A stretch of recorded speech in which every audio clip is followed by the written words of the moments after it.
Dear students, आज हम BSc part द्वितीय को प्रैक्टिकल करवाएंगे। आज का हमारा जो प्रैक्टिकल है, एक्सरसाइज है, वो फेज रूल है। फेज रूल में जो टॉपिक है वो है फिनोल वाटर सिस्टम।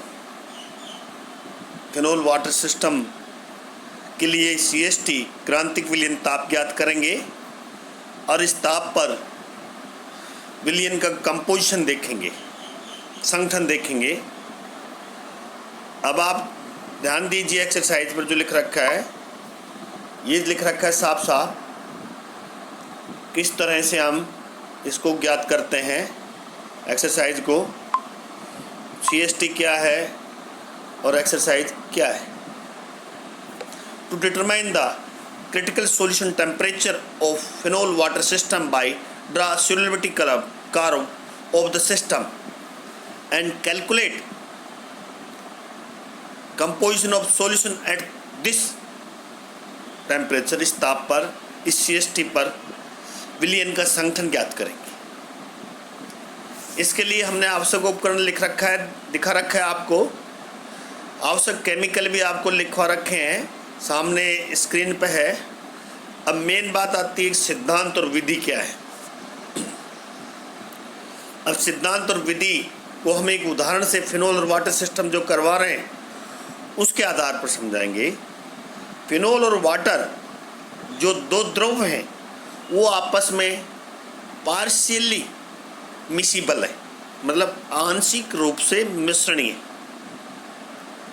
जब हम दोनों को मिलाते हैं तो हमें दो परतें दिखाई देगी। हलाएंगे तो दो परतें दिखाई देगी, एक फिनोल इन वाटर, एक वाटर इन फिनोल। अब ध्यान दीजिए, इसमें हम फिनोल लेते हैं, एक बॉइलिंग ट्यूब होती है। बॉइलिंग ट्यूब मोटी सी ट्यूब होती है, क्वथन नली, उसमें हम 5 ग्राम फिनोल लेते हैं। ठीक है, इसमें 5 ग्राम फिनोल लेंगे और इसमें 1 ml जल डाल देंगे, डिस्टिल वाटर डाल देंगे। चूंकि दोनों द्रव पार्शियली मिसिबल है, आंशिक रूप से मिश्रणीय है, इसलिए इसको हिलाकर देखेंगे तो हमें दो परत दिखाई देगी।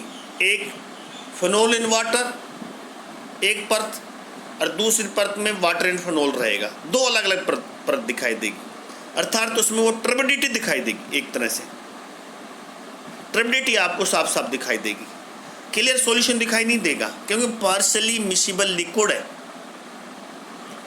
अब इसका कर ले तो आप इसमें एक कोर्क लगाएंगे, इस बॉइलिंग ट्यूब में 2 छिद्रों वाला कोर्क। एक छिद्र में थर्मामीटर फिट कर देंगे और दूसरे छिद्र में विडोलक स्टीरर लगा देंगे।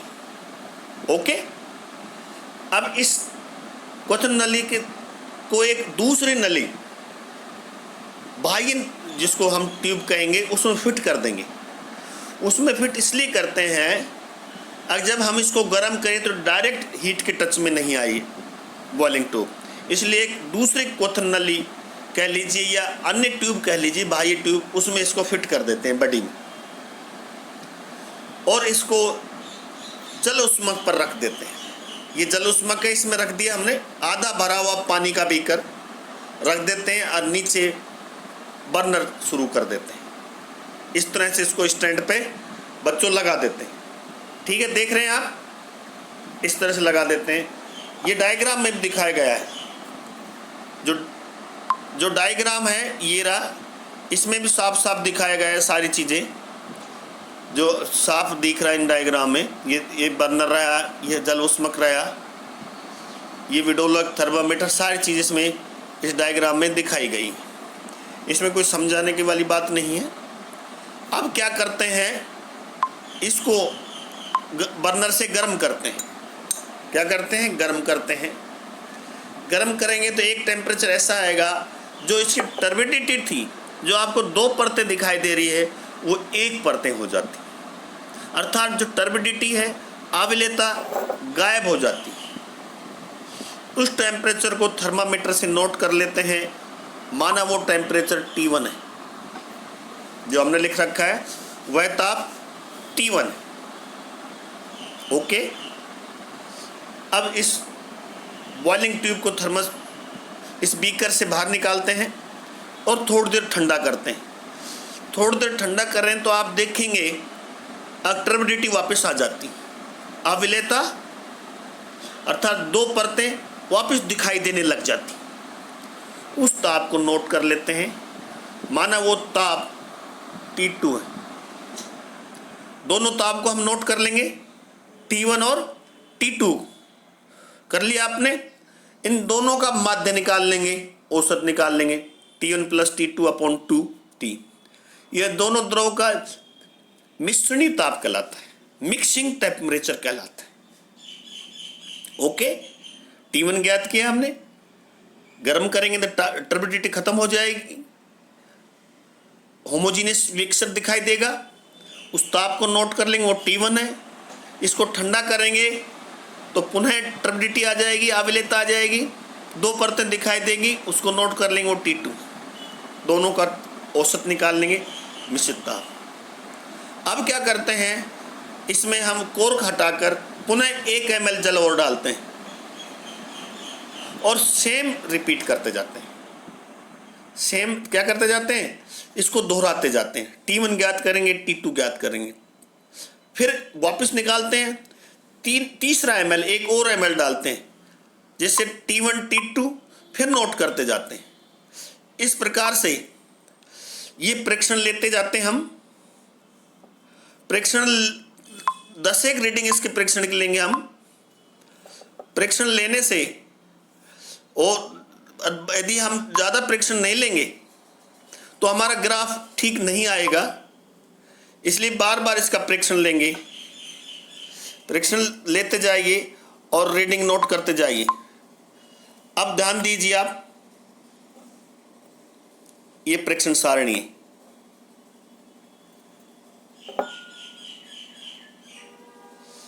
क्वथन नली में हमने क्या लिया, फिनोल लिया 5 ग्राम। जल का डेंसिटी ये होती, कमरे का टेम्परेचर हमने नोट कर लिया। ठीक है, एक तरफ हमारा ये प्रेक्षण है, इधर ये आपको प्रेक्षण दिखाई दे रहा है। ये इधर जल का भार 1 ml, 2 ml, 3 ml, 4 ml। फिर ये सूत्र से 5 अपॉन 5 प्लस W गुणा 100। तो W क्या है, यहाँ जल का भार है। इस फॉर्मूले से हम मिश्रण में फिनोल का कंपोजिशन क्या है उसको ज्ञात कर लेंगे प्रत्येक प्रेक्षण में। T1 ज्ञात कर लिया प्रत्येक प्रेक्षण के लिए, प्रत्येक प्रेक्षण के लिए T2 ज्ञात कर लिया और उसका माध्य निकाल लिया। ओके, इस प्रकार से 10-15 प्रेक्षण लेते हैं और अब ग्राफ खींचते हैं। जो एक्स अक्ष पर है, वो जो एक्स अक्ष पर होगा वो कंपोजिशन होता है। कौन सा, ये, इसको एक्स अक्ष पर लेंगे और जो औसत टेम्परेचर होता है इसको हम वाई अक्ष पर लेंगे। ये ले रखा टेम्परेचर और ले रखा ये। ओके, इस प्रकार से ये ग्राफ खींचते हैं। जो इस प्रकार का ग्राफ प्राप्त होता है, जो इसका उच्चतम मान प्राप्त होता है टेम्परेचर का, वो CST कहलाता है। यहाँ CST है 65.8 degree centigrade. Critical solution temperature CST, critical solution temperature वह ताप है जिस ताप पर दोनों पार्सली रूप से मिश्रणी द्रव पूर्ण रूप से मिश्रणी हो जाते हैं, अर्थात होमोजीनियस विलयन प्राप्त हो जाता है दोनों द्रवों का। इस टेम्परेचर पर फिनोल और वाटर की बातें करें, जिसका CST है 65.8 डिग्री, इस टेम्परेचर पर या इससे ऊपर ताप पर दोनों द्रव फिनोल और वाटर सभी संगठनों पर पूर्ण रूप से मिश्रणीय होते हैं।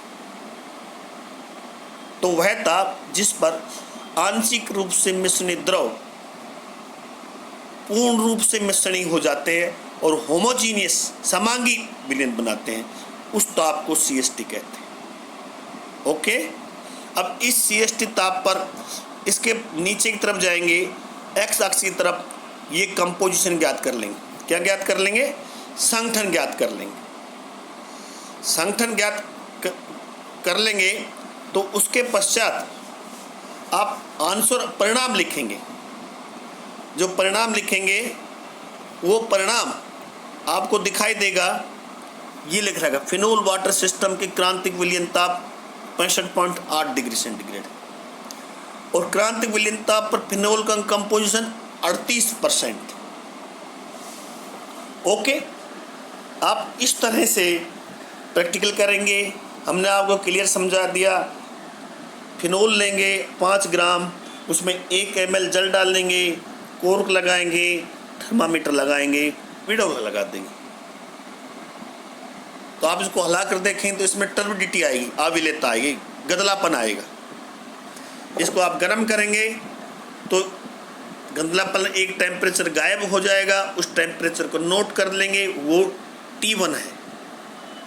अब इसको गर्म पानी से बाहर निकाल लेंगे, थोड़ा ठंडा करेंगे, टर्बिडिटी पुनः आ जाएगी, अर्थात गदलापन फिर आ जाएगा, 2 परतें फिर हो जाएगी। उस ताप को नोट कर लेंगे, वो T2 है। इस प्रकार से 1 ml जल डालते जाएंगे और T1 T2 ज्ञात करते जाएंगे। फिर 1 ml जल डालेंगे, T1 T2 ज्ञात करेंगे और उनका माध्य ज्ञात कर लेंगे। जो इसके आखिरी उसमें हमने आपको दिखाया गया है, ये जो आखिरी उसमें दिखाया गया है, ये इसके मध्य, और पुनः समझा देते हैं, इसके मध्य ग्राफ खींचते हैं। ये y पर रहेगा, ये x अक्ष पर रहेगा और ये ग्राफ बनेगा। इस प्रकार से डियर स्टूडेंट्स प्रैक्टिकल को पूरा करते हैं। कोई प्रॉब्लम हो तो मेरे YouTube channel statistics with Ramendra Yadav को शेयर कीजिए, लाइक कीजिए, सब्सक्राइब कीजिए। कुछ समस्या हो तो आप मुझे फ़ोन करके या किसी तरह से कमेंट्स कर मेरे यूट्यूब चैनल पर जाकर क्वेश्चन पूछ सकते हो।